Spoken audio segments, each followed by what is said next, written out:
Now, then we go to the, can we have the slide, please? Okay, so the title is Why and How the Water Utilities Support the Wastewater Monitoring. We can continue with the audience survey. If you can scan the QR code, there will be a questionnaires there. And the online participants also can contribute on the survey. We can give 3 minutes to complete the survey, and Alexandra, my colleague, will present the result.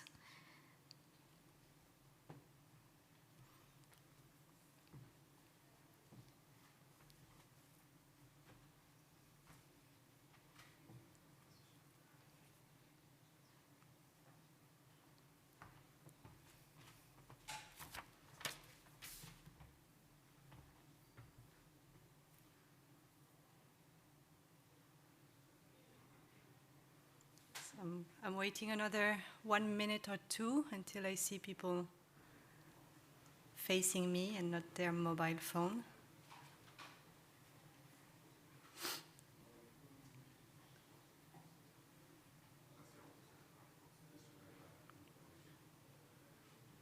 So for people joining, please scan the QR code and fill the little survey. We have 4 questions for you.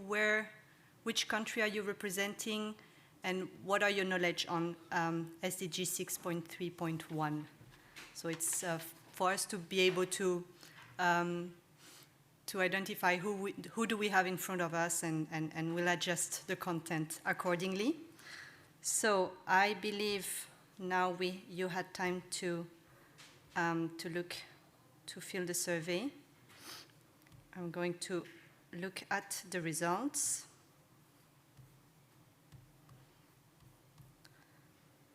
Good.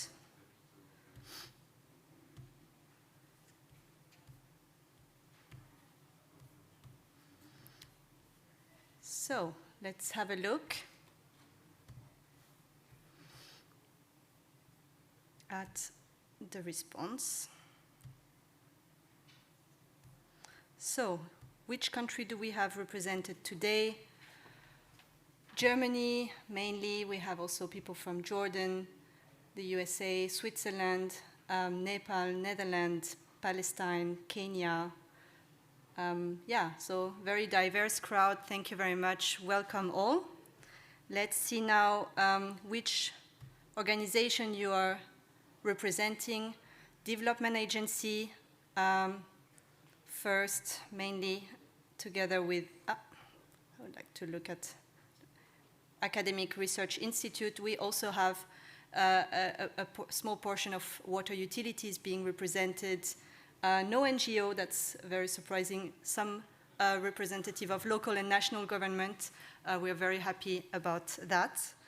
Welcome, feel welcome. Now let's have a look at your knowledge and how familiar you are with SDG 6.3.1.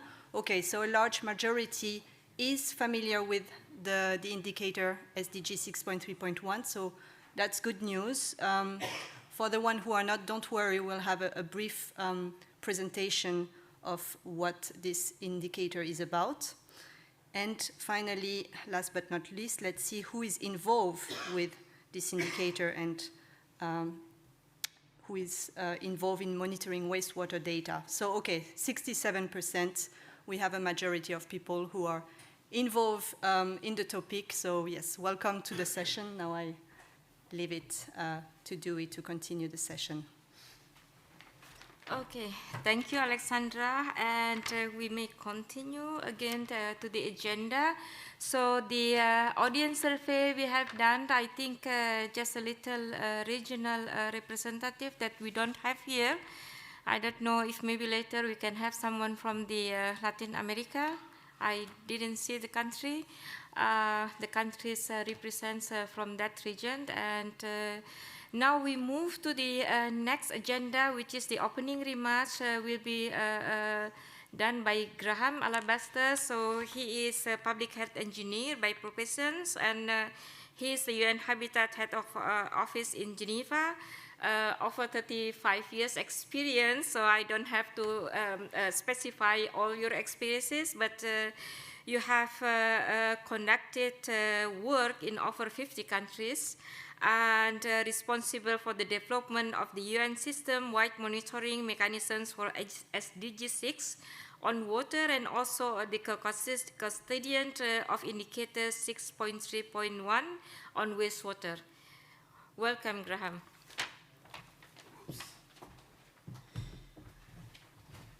Thank you very much, Dewey, and good afternoon to all of you. Delighted to be here on behalf of Habitat. As Dewey said, I've been working on wastewater for most of my career, but have been intimately involved with the monitoring, setting up the system-wide monitoring for SDG 6 since 2015. And now, along with WHO and UNSD, UN Habitat are the so-called custodian agency of the indicator for wastewater. So why are we so interested in wastewater, and why is it important to you as members of utilities and other partners, why we should be looking at it? Well, wastewater is perhaps one of the most underreported parts of SDG 6, partly because it's a new indicator. Under SDG 6, it's the first time that we actually had a dedicated indicator for wastewater. But also because there's this sort of fuzzy area between 6.2 for sanitation and 6.3.1. I'm going to talk a little bit about the methodology, about how we estimate the indicator. But before I do that, I just wanted to mention a little bit about why it's so important that we need to work on promoting this indicator and in collecting it for use in decision making. We've historically always been interested, of course, in access to sanitation, but in a world where we're rapidly industrializing, in some regions we have already, in other regions we are rapidly industrializing, wastewater comes from all different sources. So it's not just about domestic wastewater.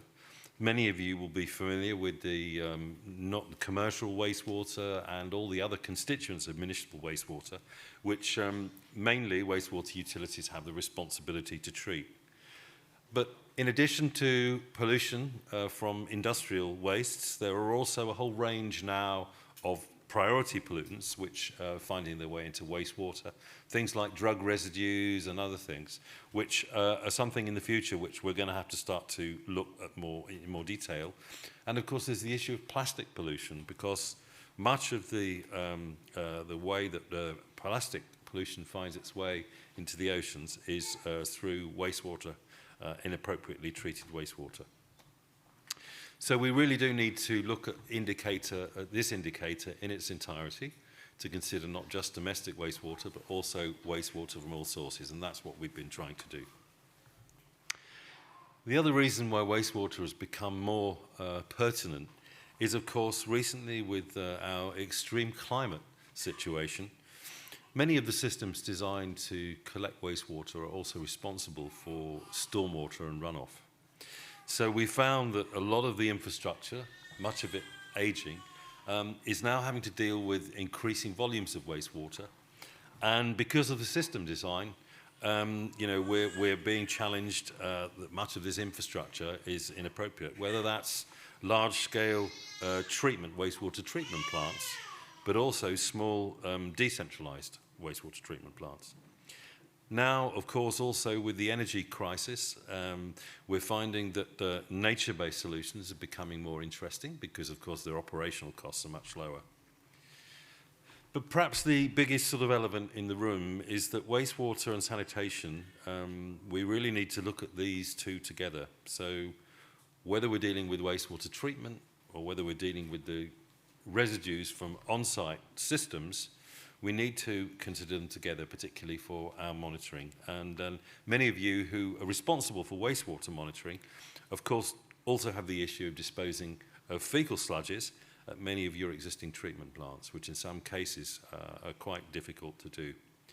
So we need to look at the policy of wastewater and sanitation together, and you'll find a little bit more about this in our global report, which was released, pre-released just a couple of days ago, but also how we understand this from the point of view of monitoring. I think one, from speaking from sort of experience of several years, there are many opportunities for sharing of good practice on wastewater management around the world, including on monitoring. And I think with this better data, we stand to have a much better idea of how we will quantify the future investments needed. I don't think we're going to, if I'm honest with my hand on my heart, I don't think we're going to meet the SDG for wastewater by the end of the period. But at least we can go a good way to ensure that systems are put in place to do that. And I think my final comment in the opening relates to the fact that really, I think, and this was definitely a reasonably interesting topic at the recent UN water meeting in New York, that there does need to be a little bit more effort in dealing with water at the international level. And my organisation, UN Habitat, along with many of you and many others, will see what we can do in the immediate and the medium and long term to promote wastewater, both as a resource, because now with water scarcity, we're seeing a lot more opportunities for reuse, but also how it can play its role as part of the circular economy in providing sources of nutrients for food production and in some cases energy. So I'll stop there by way of my introduction. We're all at UN Habitat very much committed to the management of wastewater and what it means, and of course it is traditionally an urban issue. So many of the urban spaces that people will live in by 2050 have yet to be built. So there's a need to start thinking now about how, when the urban expansion continues, how we make sure that wastewater and sanitation are treated properly together. So that's by way of my introduction. But are you coming to say a few? I would like to ask you to remain standing. Yes. So the next agenda will be the introductions for the SDG 6.3.1 that I saw that most of audience here already know somehow, but he will give more detail on the methodology. Please. Thank you. Thank you very much, Dewey. Well, as I mentioned before, it's a new indicator, and since 2015, UN Habitat, WHO, and UNSD have been looking at how we collect information on this indicator, because, of course, the SDG, the way the SDGs work, although they're a national indicator, so there's had to have been some way of aggregating this information that's available at city level. I don't know. Oh, yeah, actually. So just to recap what the 631 indicator is, it's basically, as part of this new SDG 6, it's about improving water quality. That's the ultimate aim, but by reducing the amount of wastewater and toxic substances that we discharge into wastewater. Interestingly, there is a mention there to reuse as part of the target. But there's no indicator to capture that. So this may be something that we need to think about, pardon me, in the future space and what comes after the SDGs. So it's very good that the idea of circular economy is embedded in there, but there's nothing in the indicator itself that gets us to measure that. But the difficulty in monitoring this indicator is, of course, as I mentioned, that wastewater is made up of different parts. The other issue about the indicator, the other half of 6.3, is of course measured and monitored by our friends in the environment program, which is directly about ambient water quality. So the two are like two twins, really. The water quality, of course, is a direct result of discharges and industrial pollution, and the two go hand in hand. In an ideal world, and as we see the SDGs localized, we may find that it's sensible to start looking at these two pairs of indicators at the local level, because you've got control over the action, you've got the the catchment area, the river, the stream, the lake that's being polluted, and you also monitor the sources of pollution. So as we go down to the local level, these two indicators relative to one another become more important. They're not, when you look at them at national level, it's a little bit difficult to understand what's going on.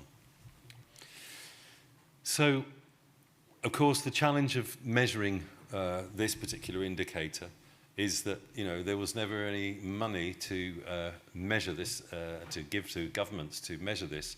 So we had to find a way of monitoring the main components of wastewater. Now, we've been blessed, of course, for many years with the joint monitoring program of WHO and UNICEF. But the information that JMP collects relates to the connection of people to particular services. So JMP tells us the number of people who are connected and what type of sanitation they're connected to, whether they're connected to a sewer. So for the purposes of this indicator, we use the data of JMP and the data on the connection of people, households, to the type of wastewater sanitation treatment system, and we use that to estimate the value of household wastewater. So those figures can only estimate household wastewater because they do not include wastewater from commercial sources or industrial. The industrial wastewater sources are, of course, a bit more difficult, and there are many parts of the world where they aren't routinely monitored. The other thing about them is that most countries focus on effluent compliance, so they will look at a particular industrial discharge, they will give them a consent to discharge, so they'll measure whether they meet that consent, but we don't know anything to enable us to quantify the amount or level of pollution that's measured. That's something that we can't as yet do.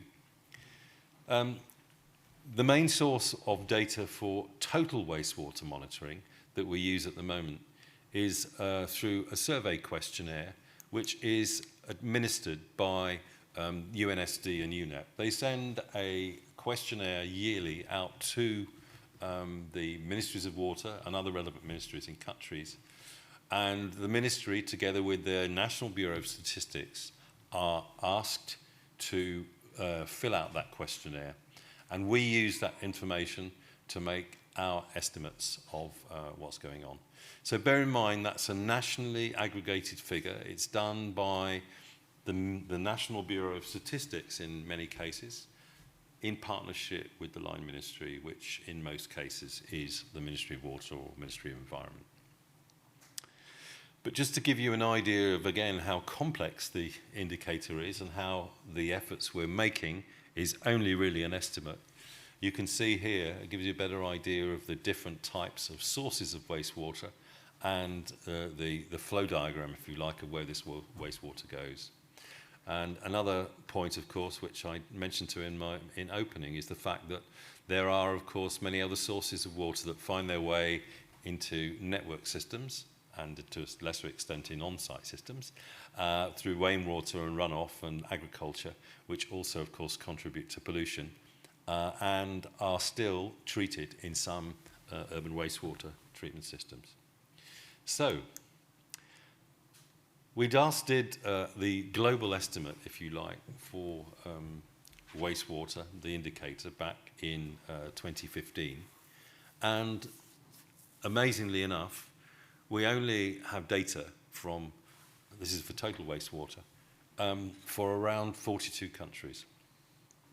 And basically, for total industrial wastewater, we estimate that only about a third it receives any form of treatment before discharge.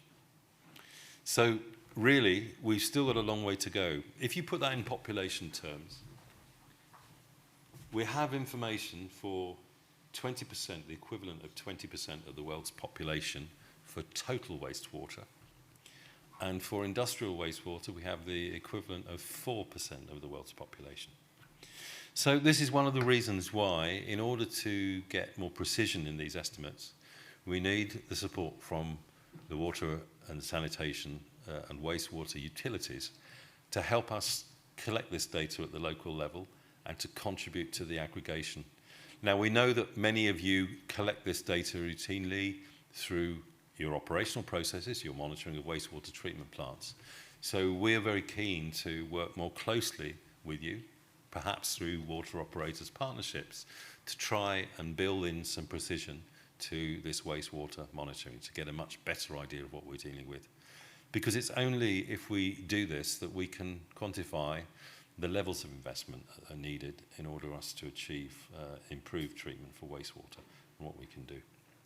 So I think that that's my last slide. I think that's where I should stop. So yeah, I'll mention this again before the end, but we, as an agency, with my colleagues at WHO, a case study of Zambia. We are very interested in Under working the more background closely with you. information on wastewater. Okay, it's fine. I get the message.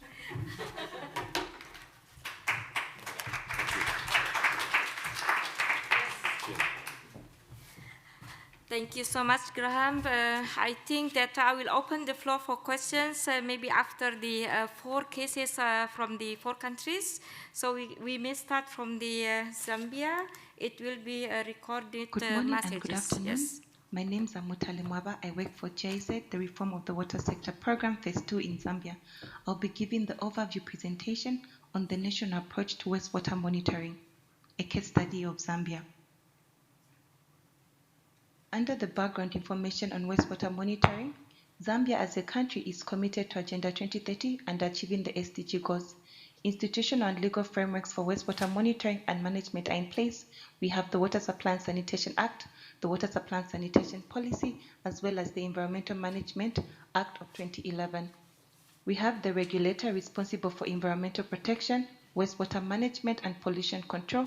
This is the Zambia Environmental Management Agency, ZEMA. ZEMA is responsible for monitoring the wastewater quality that is discharged into the environment.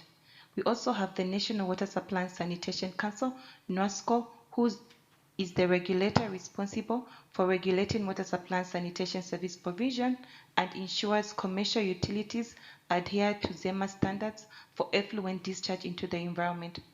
The commercial utilities are responsible for water supply and sanitation service provision, as well as for monitoring the wastewater that is discharged into the sewer network and the wastewater treatment plants. Under the data supply chain for wastewater quality monitoring and reporting, there are numerous stakeholders involved, such as the commercial utilities. The commercial utilities are responsible for monitoring the domestic and industrial wastewater that is discharged into the sewer network. At household level, we have the domestic wastewater that is being received at the wastewater treatment plants. The CU will monitor the wastewater inflow received at the wastewater treatment plants, respectively. We have the wastewater that is being generated from the industries and commercial properties who are connected to the sewer network. The commercial utilities are also responsible for monitoring the wastewater quality that is being generated by these industries as they discharge the wastewater into the sewer system and the wastewater treatment plants.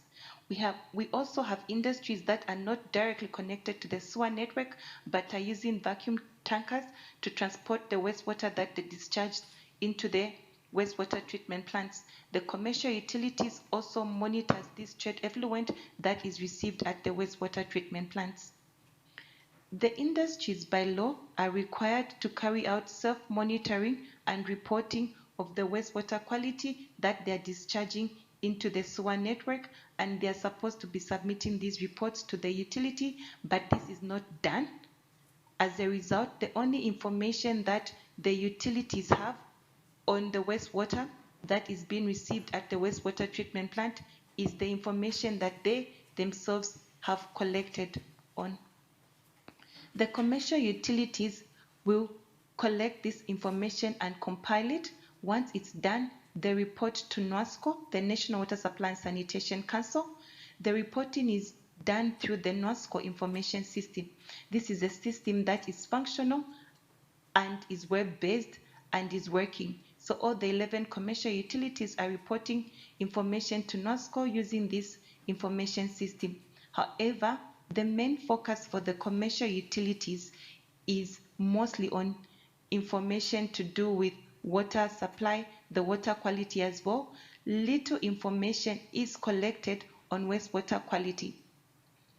Once NWASCO receives this information from all the 11 commercial utilities, on a yearly basis, NWASCO issues the NWASCO annual sector reports, which give an overview of how the water supply and sanitation give an overview of the water supply and sanitation sector. These reports are made available to the public, and they are also shared with the Ministry of Water Development and Sanitation.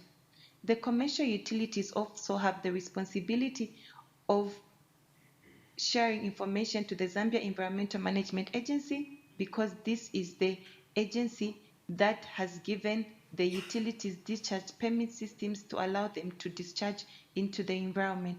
The CUs report to ZEMA biannually on wastewater quality. We also now have industries that are not discharging into the sewer network and that are not also recycling the wastewater, but are discharging the wastewater into the environment. So these industries have licenses with ZEMA.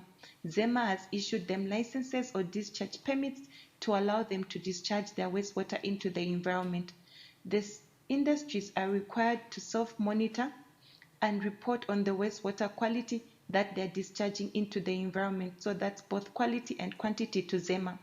ZEMA has limited personnel and capacities to carry out the inspection. As such, they rely on the information that these industries submit to ZEMA. ZEMA then has an overview information on the wastewater quality that is being discharged into the environment, as well as an overview information of the utilities based on the data that they have submitted. So ZEMA aggregates this information and produces reports. Once this is done, ZEMA is supposed to share this information to the Zambia Statistic Agency. This is the agency that is responsible for reporting on the SDG goals. However, no report is being done by ZEMA on wastewater quality. As a result, Zambia Statistic Agency has no information. ZEMA is also supposed to share the information that they've collected on wastewater to their line ministry, which is the Ministry of Green Economy and the Environment. However, ZEMA is not reporting on wastewater quality, but is reporting on other indicators such as climate change, the greenhouse emissions. As such, the Ministry of Green Economy has no information on wastewater. So the line ministries, Ministry of Green Economy, Ministry of Water Development and Sanitation, have no information on wastewater quality because this is not shared by ZEMA. The strengths of the current system. The institutional roles and mandates on wastewater monitoring are well defined amongst the key actors.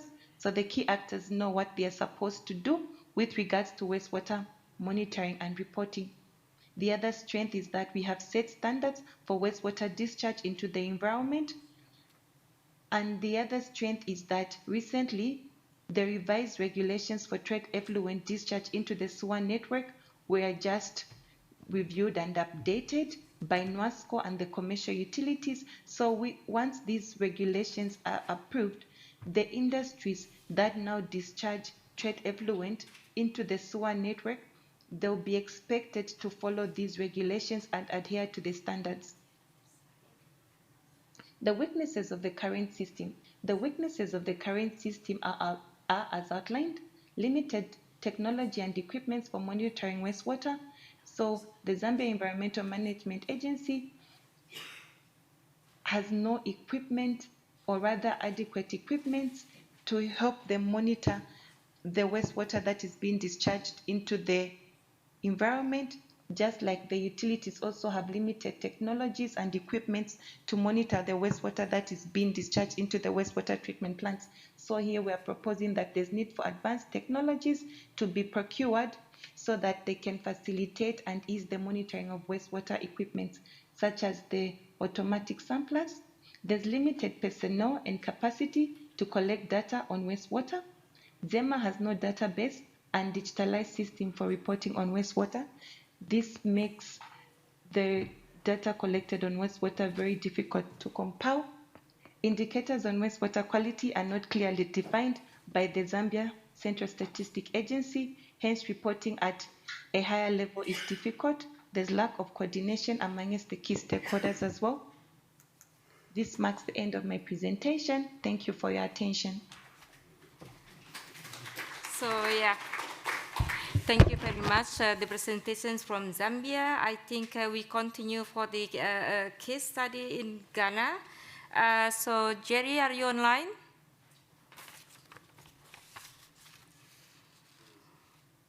Yes, is he online? Jerry? Hello. Yes, I think I will introduce you quickly. So Jerry, so he is a senior program officer at the Environmental Protection Agency (EPA) in Ghana. Has over 10 years experience at the EPA, and he plays a crucial role in supporting the agency's mission on developing, prescribing, and enforcing environmental guidances and standards, and his specific area of interest lies in monitoring the quality of the wastewater and fresh water.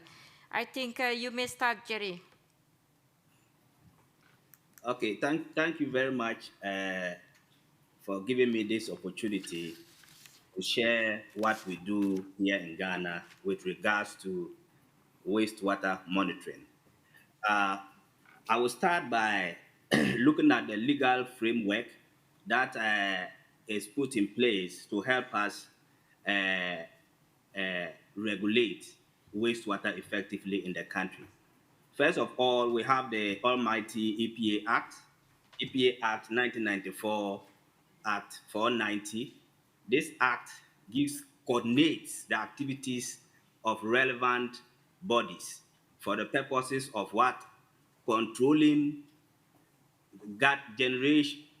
generating, treatment, storage, transportation, and disposal of wastewater.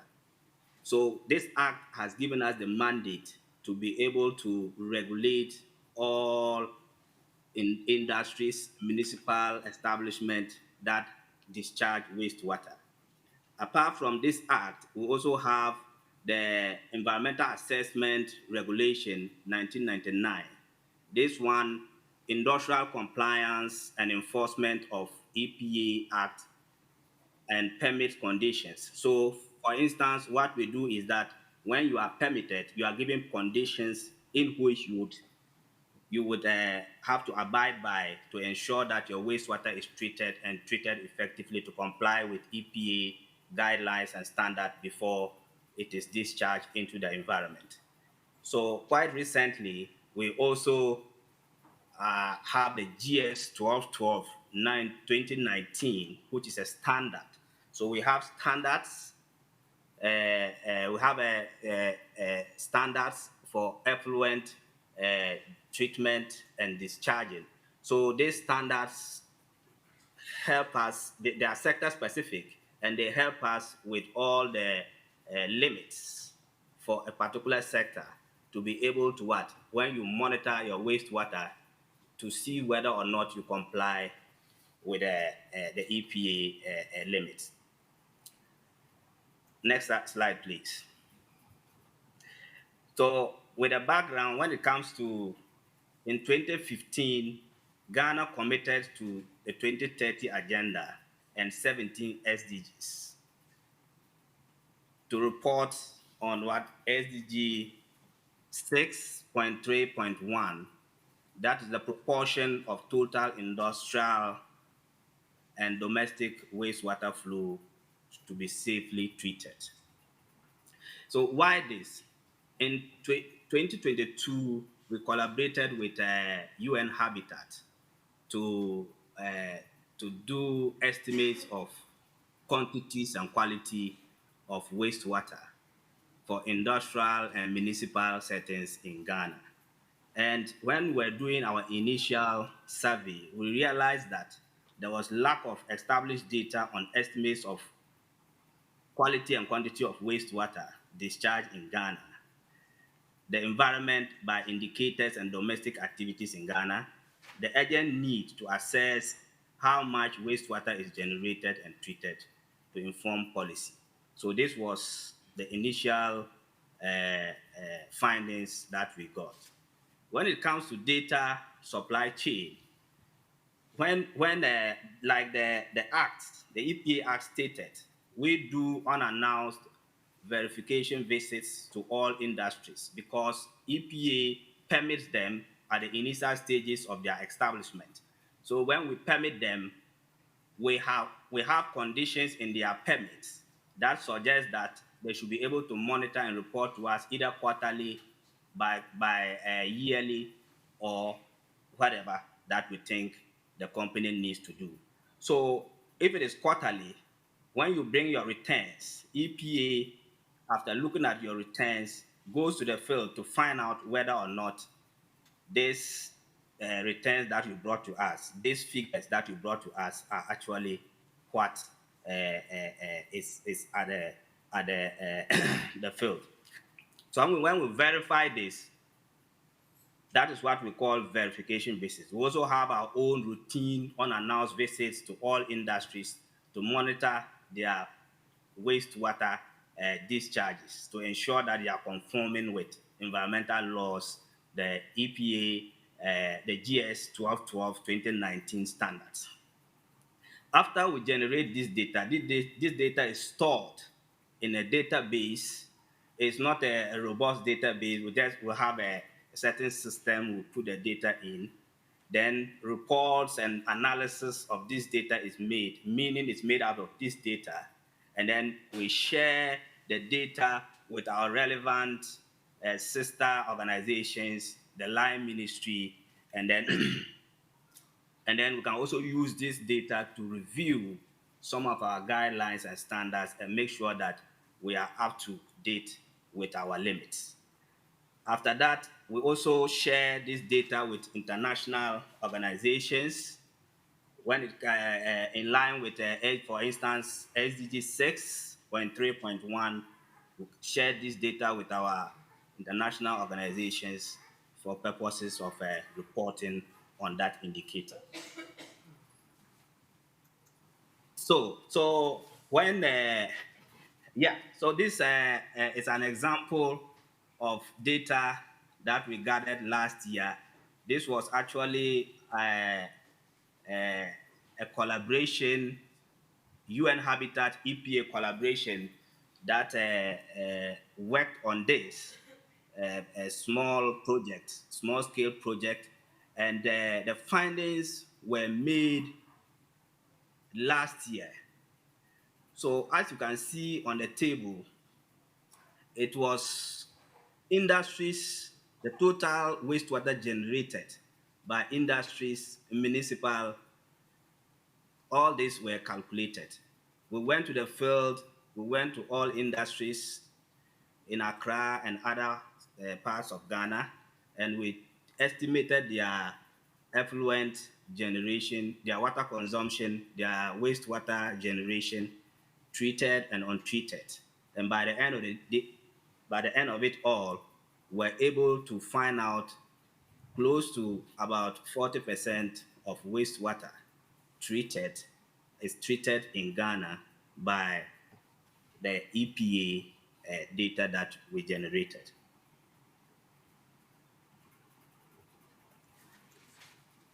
So yes, so this is also a slide from the same technical report we produced last year. As you can see, the latest finding of quantity of volume of wastewater generated and treated and discharged. So the figures are there for all of us to see.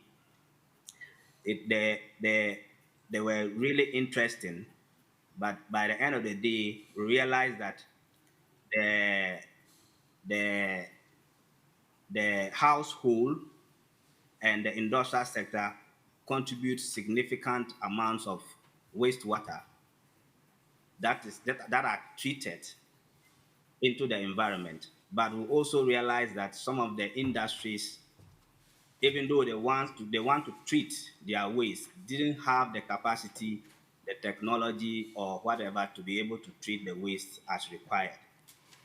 And if at EPA,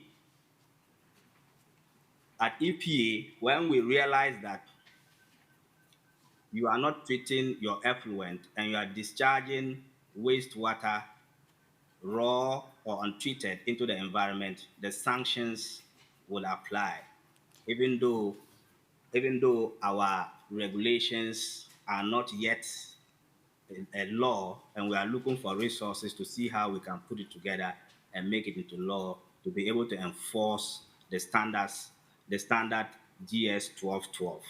Next slide, please. You have 2 minutes remaining, Jerry. Okay.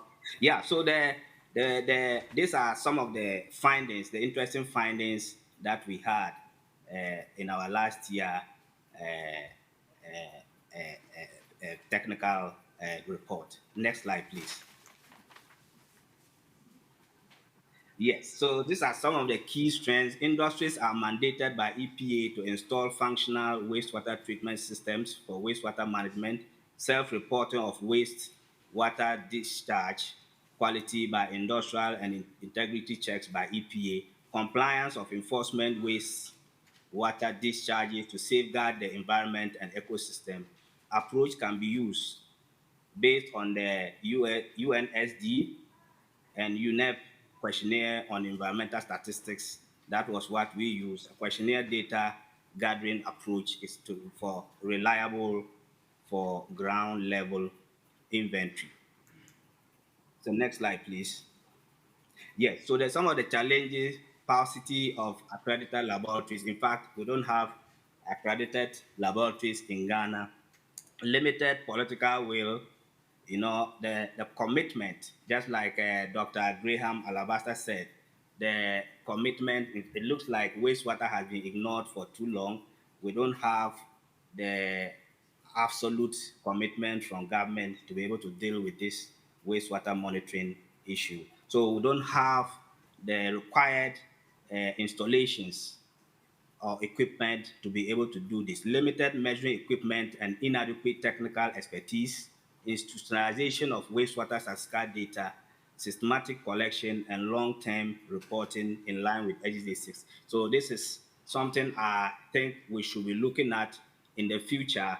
We can come out with an accredited laboratory which will be at the EPA, which will be responsible mainly for this, and a database established so data can be fed into this from every organization that is into monitoring or management of wastewater. Next slide, please. Yes, so some of the recommendations that we made earlier on, these are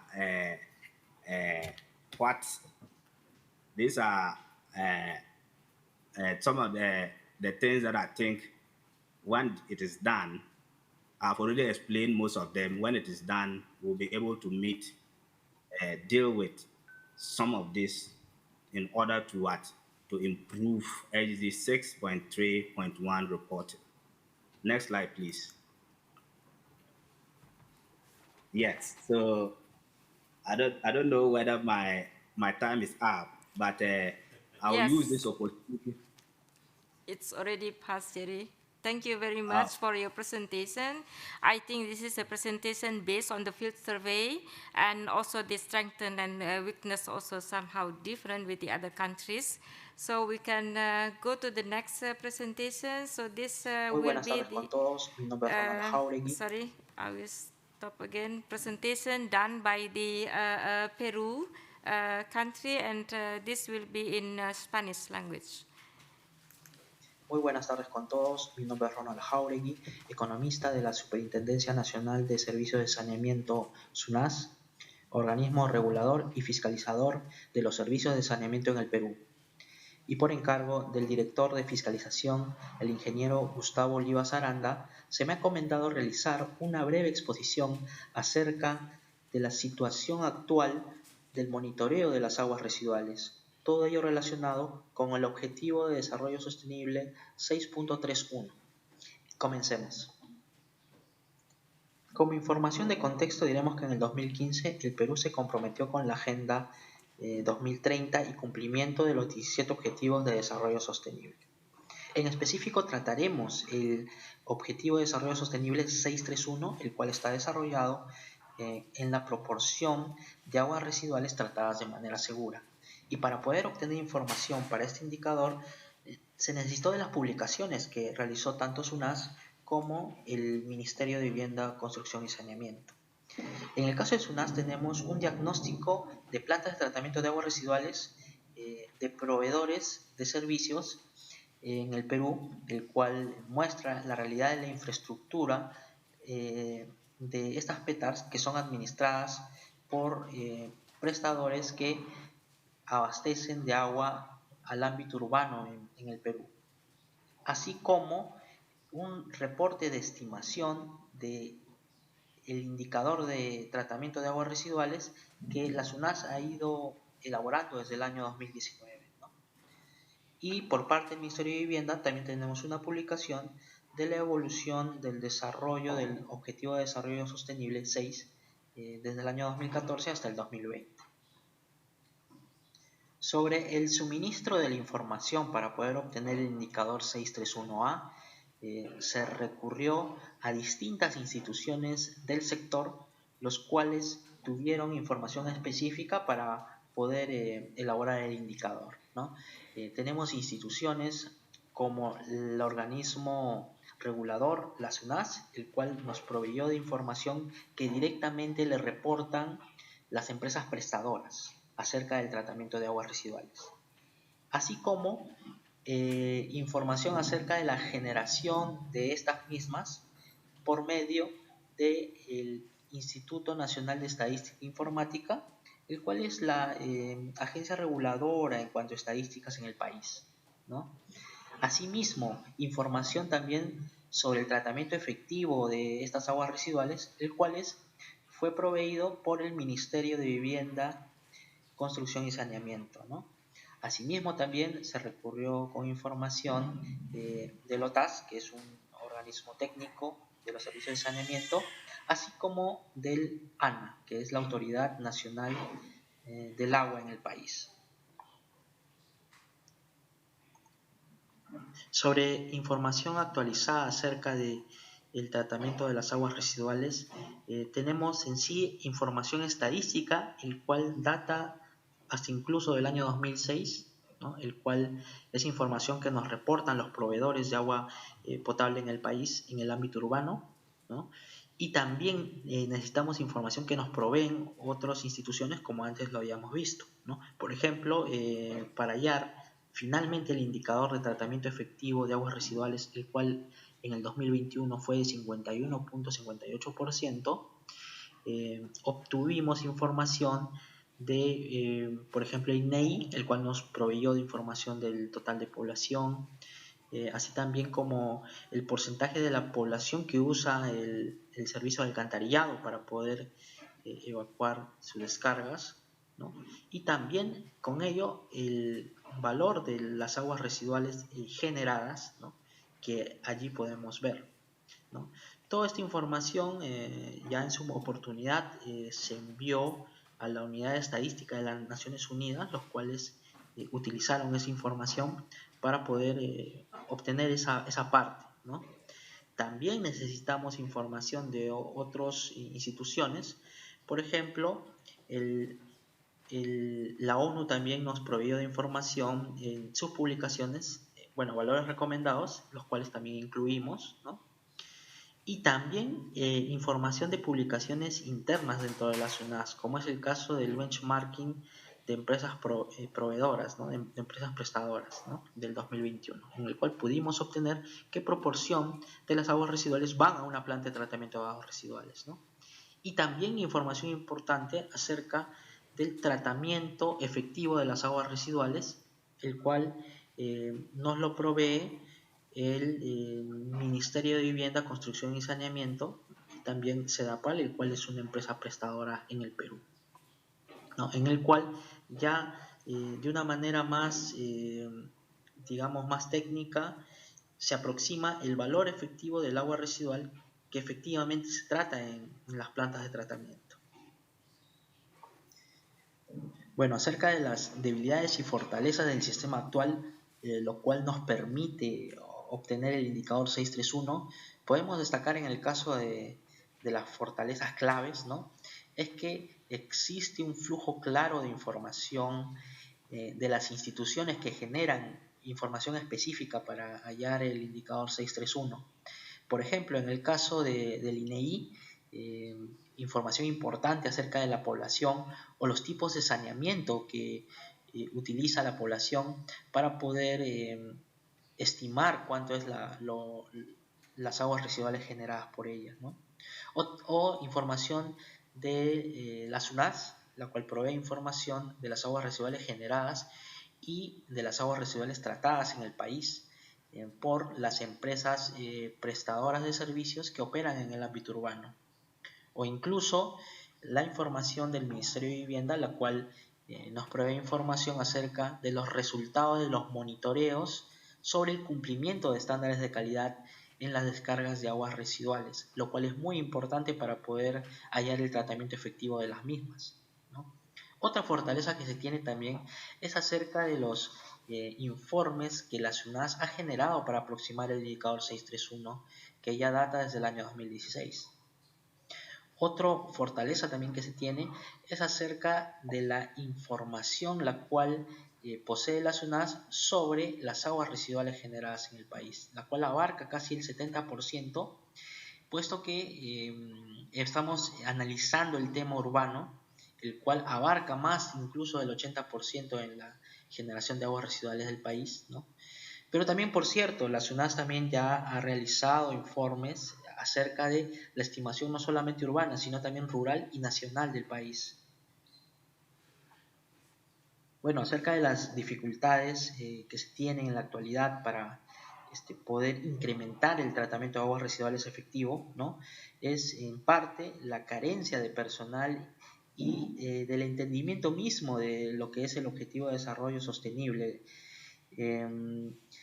Toda esta realidad se puede ver incluso en la publicación de la SUNAS sobre el diagnóstico de plantas de tratamiento de aguas residuales, ¿no? Ello también nos permite ver una necesidad de una política de priorización e institucionalización acerca del problema que nos atañe el Objetivo de Desarrollo Sostenible 631, ¿no? También otro inconveniente es acerca de la carencia de equipos de medición, los cuales nos aproxima a poder tener una cifra precisa acerca del tratamiento de aguas residuales, ¿no? A su vez, se suma a el hecho de no tener laboratorios acreditados en áreas remotas, ¿no? Lo cual dificulta poder obtener información precisa, ¿no? Aparte también de los sistemas de información en algunas empresas prestadoras, los cuales dificultan y hacen que la información no sea oportuna, ¿no? Eso es realmente uno de los retos que afronta en la actualidad para poder mejorar en lo que es el reporte del indicador 631.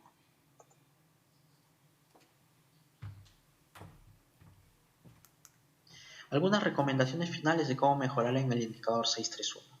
En primer lugar, es importante la difusión del tema, que podría darse incluso a través de cursos certificados, ¿no? Otro tema también importante es acerca de la implementación de políticas públicas de naturaleza multisectorial, las cuales promuevan inversiones, tanto lo técnico como legal, para mejorar en el indicador, ¿no? Así como también las soluciones técnicas, por ejemplo, que se provean de pequeñas plantas de tratamiento de aguas residuales en lugares que son inaccesibles, así como una mayor logística para poder obtener los análisis de las muestras de tratamiento de aguas residuales, ¿no? Otro tema también importante es la inversión en la operación y mantenimiento de las plantas de tratamiento, que eso permitirá que se cumplan los estándares de calidad, los cuales harán de que se cumplan los objetivos de desarrollo sostenible. Y finalmente, una mayor facilidad al proceso de reuso y autorización de aguas residuales, que también podría ser en el caso de la agricultura, ¿no? Y obviamente una coordinación institucional, lo cual permitirá un compromiso en cuanto a la inversión. Thank you very much for Ronald Georgiou Cipana. He is the economist of the Inspection Directorate at SUNAS, National Superintendency of Sanitation Services. So he has been working for the past 6 years supporting SUNAS on its mission to regulate and supervise the provisions of sanitation services by providers. Now we go to the next country case, that is Nepal. So it will be presented by Joint Secretary at the Ministry of Water Supply, Government of Nepal, Mr. Tiras Prasad Khatri. He is working for over 32 years in the wash sector, and he was having a quite wide achievement on the different departments under the water supply and sewerage management, and also the development board and the implementation directorate, and as the chairperson of the Kathmandu board operator for Kathmandu Valley Water Supply. Please, the floor for you. Thank you.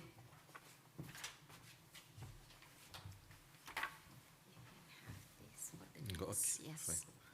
Thank you, Devi, for the kind introduction. Good afternoon, everyone. Okay, let me start for those who are not quite familiar with Nepal. Nepal is a landlocked country nestled between big giant countries, China and India. And it is a beautiful country with majestic Himalayas, mountains, and rivers, and with greenery. So it has a population of around 29.8 million, and now it is Republic federal with 3 tiers of government. Okay. Nepal's constitution has recognized the right of every single Nepalese to live in a healthy and clean environment, which entails the accomplishment of SDG 6.1. Similarly, Nepal has committed in its nationally determined contribution that by the end of 2025, 380 MLD of wastewater will be treated before being discharged. Similarly, by 2025, 60,000 cubic meter year of fecal sludge will be managed. It is there in the NDC. Nepal is in very nascent early stage of both in terms of water treatment plants as well as in the monitoring system.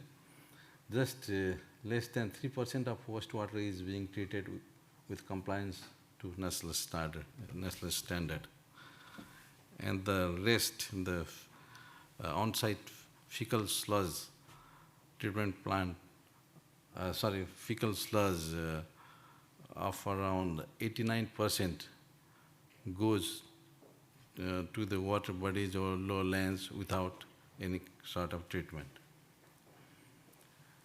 And at present, just 32.4 MLD wastewater treatment plant is in operation.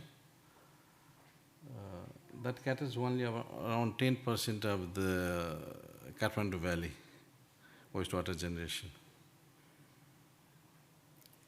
And around 156 wastewater treatment plants are under construction. And reporting on SDG, effluent monitoring and inspection is under shared responsibility of 3 government after federalization. And there is no specific accountable mechanism for reporting domestic and industrial wastewater. Nepal has introduced National Water, Sanitation and Hygiene MIS systems since 2 years back. The system tries to serve the purpose of utility tracking, asset inventory, reporting on the SDG indicators, analysis of the indicators to set up the investment, prioritizing and categorizing of the investments, and institutional capacity assessments. And Nepal has 753 municipalities, and every municipalities are to go with this NWAS system and develop NWAS plan.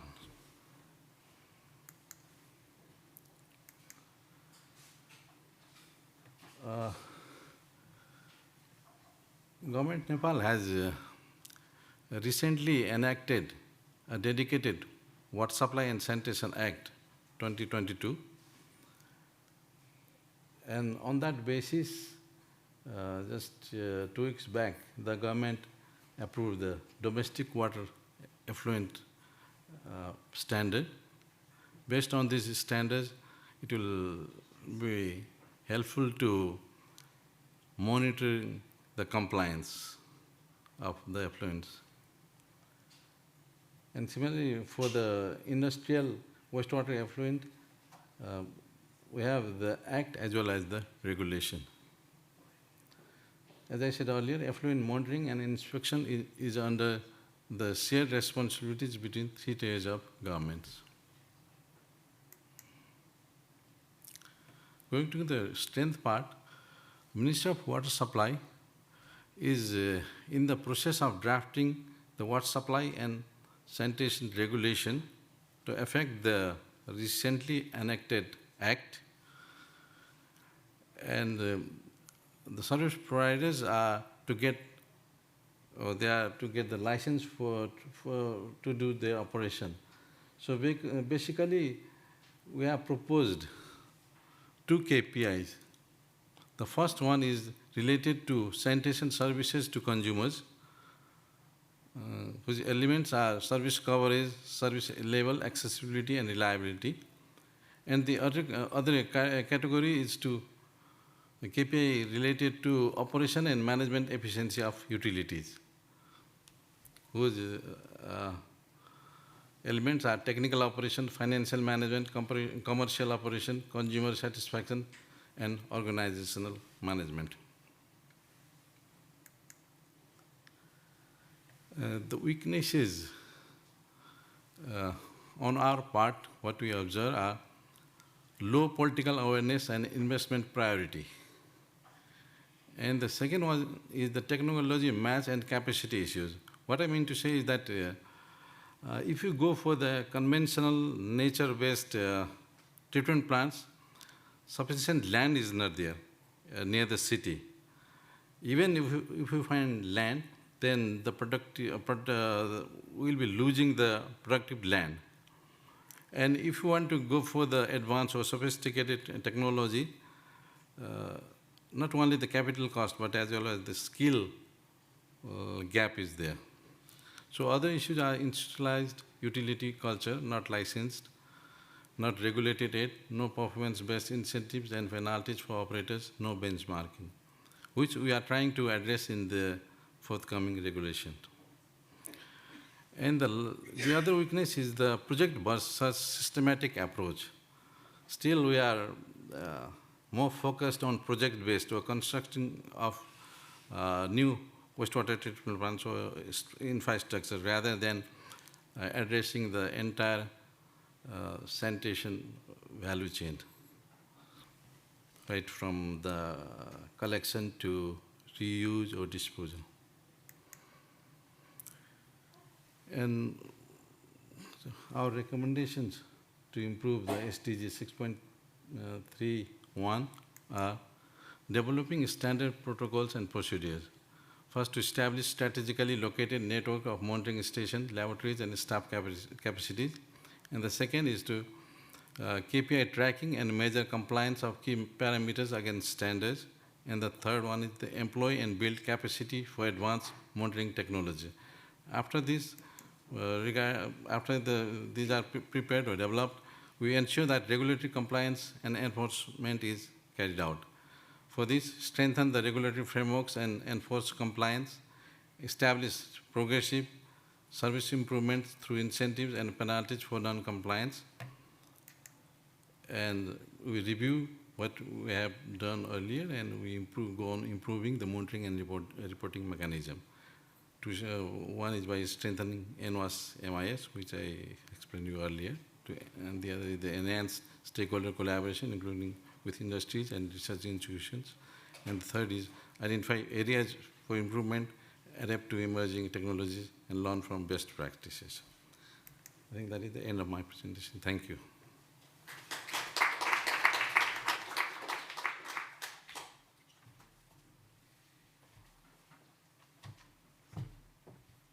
Thank you so much, Mr. Stiles. I think we end to the four presentations from the 4 countries. I think we can give more applause for the 4 presenters. Okay, from the current conditions, availability of the policy regulations, and also the data availability and clarity, as well as the strength and the weakness and recommendations, I think that we see the similar trends on that we will discuss on the panel discussions after this. I will give the floor to Ms. Alexandra. Thank you. Thank you, Dewi. Right, so after listening to this very interesting presentation, I would like now to invite our 4 panelists. So, Graham, I hope the panel will not be too lonely. You're the only one present today, but the other panelists are going to join you online. I just need to confirm that, that Maria Eugenia is indeed online. No, then we'll have 3 panelists. That's all right. So I don't need to present Graham. Yeah, Dewey did it already. Jerry as well. Sorry, I'm just going back to the picture of the panelists, if you don't mind. And I will quickly introduce our new presenter or new panelist, who is Anke Paine. She's a colleague of mine working for GIZ in Zambia. She's the Water and Energy Cluster Coordinator. She oversees 6 projects in the field of water and sanitation, as well as water resource management and renewable energies. And she brings 15 years of experience in the sector, having worked in various regions, including the Middle East, Sub-Saharan Africa, and Central America. So welcome to the panel. And I would like to start with you, Graham, if you don't mind. You're right next to me, so let's start with some question directed to you. So you work at UN Habitat. You're the head of the Office of Geneva. So I believe you have a very clear overview and understanding of what the global development agenda is. And I'm sure you're painfully aware that wastewater, and in particular wastewater monitoring, is not very high on this agenda. So my question for you is, why is that so, and how can we change that? How can we put wastewater monitoring a little bit higher in the priority list? Thanks very much indeed, Alexander. Is it working? Hello? Hello? No, yeah, that's working now. Well, I think really wastewater has always been sort of in the background and hidden because not only is it the sort of poor cousin to water, and a lot of attention's been focused on providing, people with water, but sanitation and the proportion of wastewater and excreta that's generated, of course, has always historically been a situation where in the developed world we have network systems, and in the least developed world there's a much more on-site systems.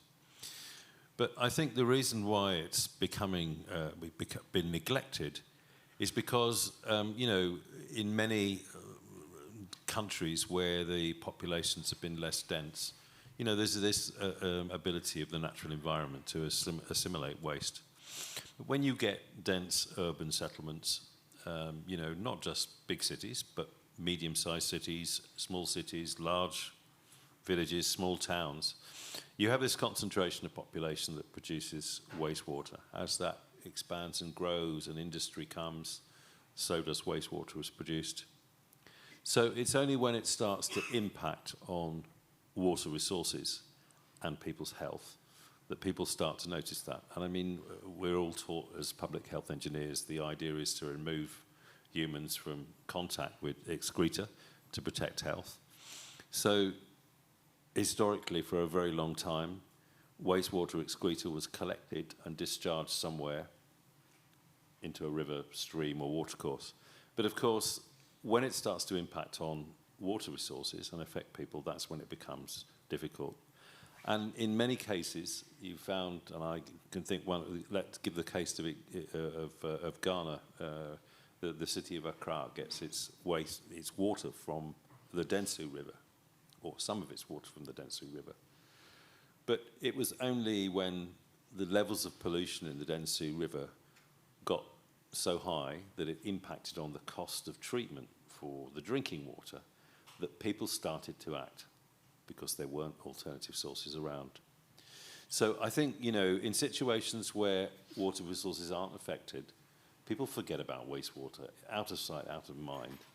But what's been happening over the course of this, you know, recent sort of history, and exacerbated by climate change, now it's starting to come into the fore.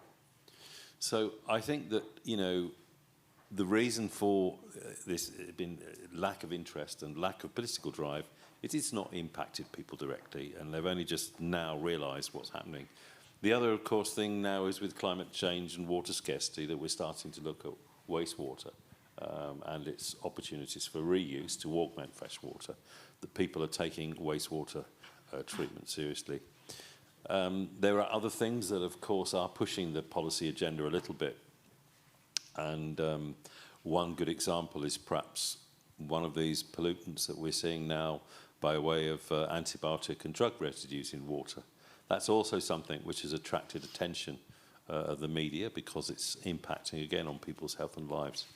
So I think that, you know, we're getting to the stage now, in answer to your question, where in the past people were prepared to put wastewater aside and forget about it at the expense of other sources. But now people are beginning to notice, particularly the policymakers, because of this added additional stresses that we're facing in the environment. So I think it's up to us to help to quantify those problems better and to work out what we can do to alleviate the situation, as you've heard about from some of the case studies this afternoon already presented by the previous speakers. Thank you, Graham. So using the traction of climate change and resource recovery, that would be one way to attract more attention to the subject of wastewater monitoring. A second question would be, what are the concrete consequences of a lack of wastewater statistic? Who is the most impacted by it? Who is the most disadvantaged by it, in your opinion? Well, as in most cases, it's the marginalised communities and the poorest who have to rely on polluted sources of water for consumption. So in many cases, that's the low-income settlements in urban areas, but increasingly it's also communities who live on, you know, riparian systems which have high levels of pollution. So even now, if you've got a big city that's polluting a river, if there's downstream users which are suffering, you know, again, it's the most vulnerable who are affected. But there are also others who are affected. I mean, in many parts of the world, wastewater is reused already without effective treatment. And there are quite some health risks resulting from the reuse of wastewater if the wastewater is not treated. So you've got agricultural communities. We've done some work recently as part of the work on gender and wastewater with UN Water. And we've realised that in many countries, women, particularly those involved in farming who come in contact with wastewater, are also a vulnerable group that need to be addressed. So wastewater impacts on everyone, of course, but mainly the disadvantaged. Mm-hmm. Thank you very much, Graham. Now I would like to ask a few questions to Anke, who unfortunately couldn't join us neither in person nor online, but she pre-recorded some responses. So I sent her some question, and she prepared for us a pre-recorded response. So my first question for Anke was, how can the development and cooperation sector, so we're speaking about development agencies such as GIZ, benefit from wastewater monitoring? And here was her answer.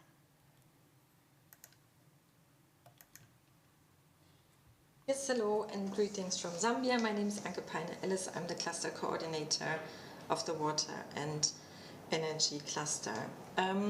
How can the development and cooperation sector benefit from good wastewater monitoring and reporting? I think first and foremost we have to say that good wastewater monitoring benefits the countries that we actually work in. But surely we as development agencies, we also design interventions and plan, for example, infrastructure. A well-functioning monitoring system would help to see where specific inputs are needed. I can give an example. Here in Lusaka, we are currently trying to identify the most polluting industries that charge their pre-treated wastewater into the municipal systems. In order to protect the infrastructure for municipal wastewater, we need more information on the wastewater streams. And this is also true for other interventions. You all know, to protect water resources, we need to have information on wastewater streams, for interventions that ensure water drinking supply, etc., etc. And improved reporting, on the other hand, helps us and governments globally to see what progress we are making in achieving the SDGs and where we might have to step up our common efforts. Okay, thank you. So I believe that the response from Anke is reflecting a little bit what Graham was saying. So the first beneficiary of good wastewater monitoring would be the countries, would be the served population, as well as good designed intervention and project by the development and cooperation actors. So my second question to Anke was, what are the typical interventions that GIZ promotes in its project on the ground to support the global monitoring of SDG 6.3.1?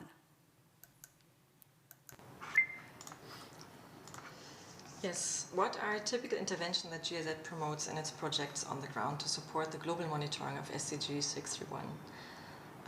As GIZ, we have a very broad portfolio in water and wastewater globally. We support on different levels, be it on the technical level, where we develop the capacities of staff, for example, of service providers, but we also enhance capacities of, for example, treatment plants themselves. We further support the establishment of functioning regulatory regimes. These regimes often need concise and good quality data on the performance of service providers. In some countries, for example in Peru, we even support the reuse of wastewater. But then we also work with environmental agencies to develop effluent standards or other necessary policies for the environmental protection. Together with partners, we also work on digital tools to ensure the adherence to national regulations.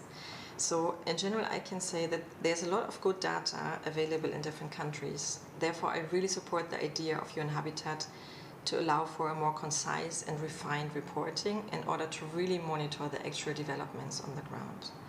But at the moment, I can also say with a bit of self-criticism that as GIZ, we also have a missing link, because we mainly adhere to our sector actors. We keep the data that is available within the sector. We have not yet established as a standard procedure the integration of, for example, the offices of statistics as the reporting agency to UN Habitat.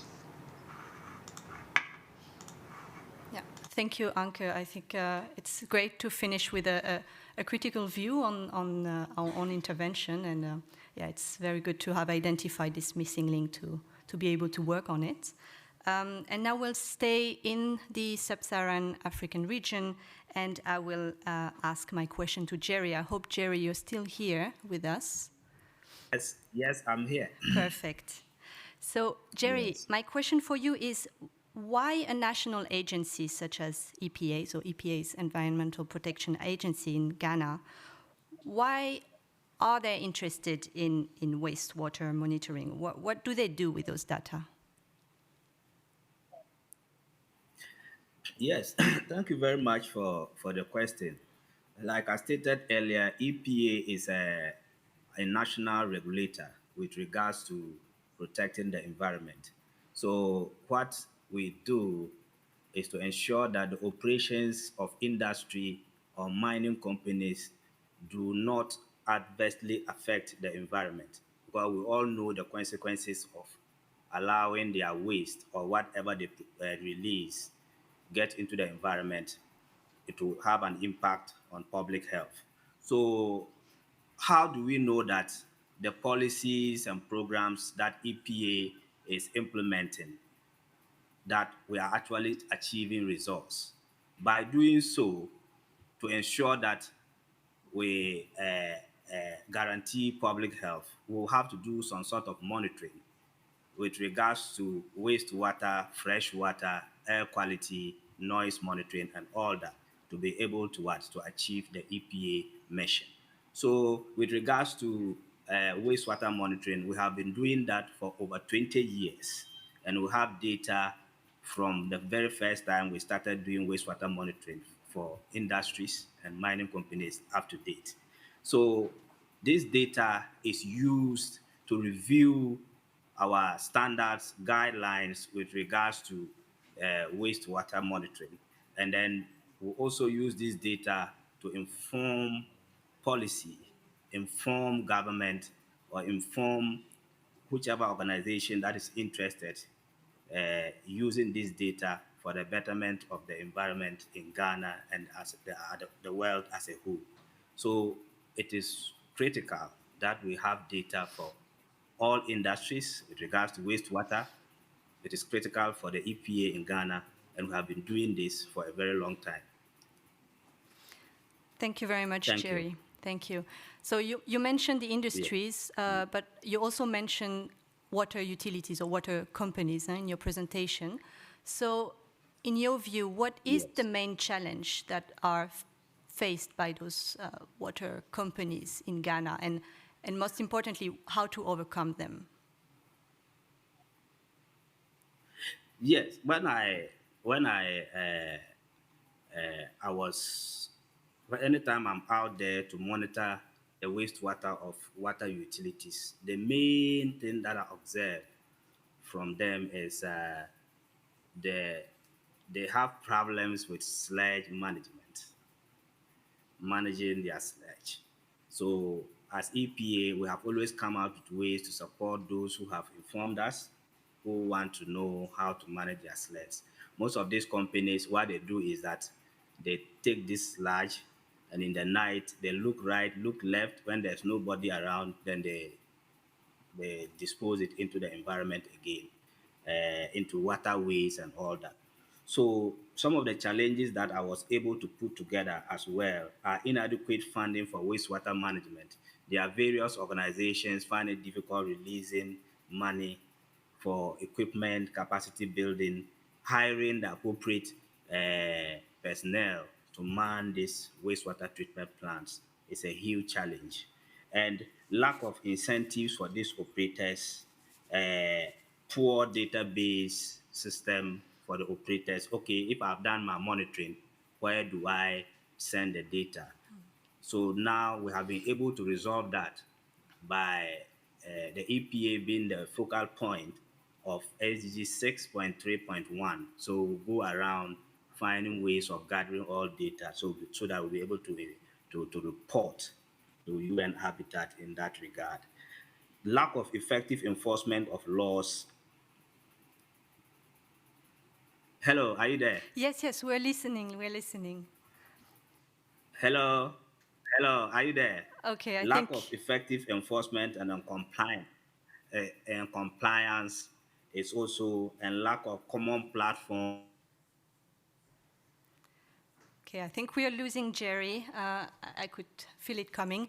But yeah, it was very, oh yeah, that's very meta. But yes, he highlighted an important point. When we collect those data, to whom do we send them? I think that's a very concrete challenge that I think was reported in the 4 case study, a clear data supply chain and a clear reporting processes. thank you so much. I'm looking at the time. We are a little bit late. So unfortunately, there won't be any space for question and answer, but I'm sure you can catch at least Graham after the session if you have any question addressed to him. But I would like to formally close this session with the closing remark from our esteemed guest, the Joint Secretary, Mr.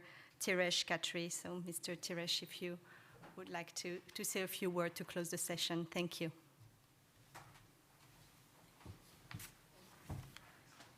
Ladies and gentlemen, I'm delighted to have this opportunity to speak to you in this closing session, which focuses on the roles that utilities play in monitoring wastewater. I would like to express my sincere appreciation to all the participants, speakers, and organizers for the contribution to this important discussion. Improperly treated or inadequately monitored wastewater poses a significant threat to public health and the environment globally, especially in the global south. Rapid population growth, urbanization, and industrialization have resulted in deterioration of water quality at an alarming rate due to various types of pollution, including industrial, agricultural, and domestic waste and illegal dumping. As we work towards achieving the SDG targets, it is essential that we recognize the importance that utilities play in wastewater management and support them in enhancing their monitoring capabilities. Throughout the session, we have gained significant understanding about the role and potential of water operators and utilities in contributing to the wastewater monitoring effort. We also learned about the difficulties they face in fulfilling their responsibilities.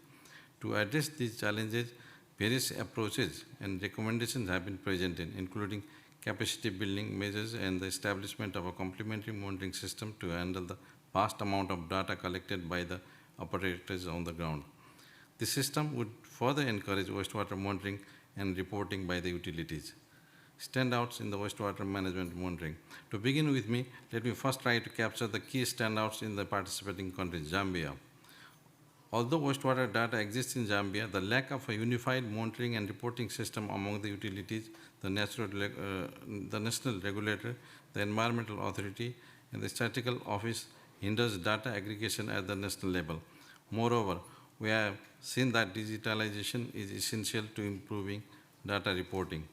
Ghana. The study conducted in Ghana on the collection of wastewater statistics shows that industrial and municipal facilities can provide reliable quantitative and qualitative wastewater data which is needed to support SDG indicators 631 and to implement environmental pollution control programs. Peru. The case of Peru demonstrates that clear institutional mandates and data flows are key to achieving adequate wastewater monitoring and reporting at the national level. But there is a need to invest in appropriate equipment and build the capacity of the staff responsible for monitoring. Nepal.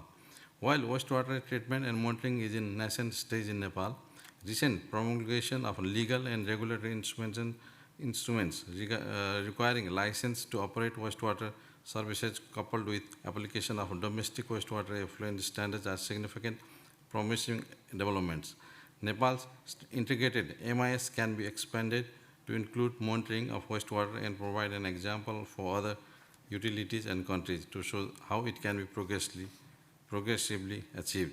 Conclusion. In conclusion, achievement of SDG 631 relates not only to building capacities to collect and treat wastewater, but depends also largely on the effective monitoring and management of wastewater.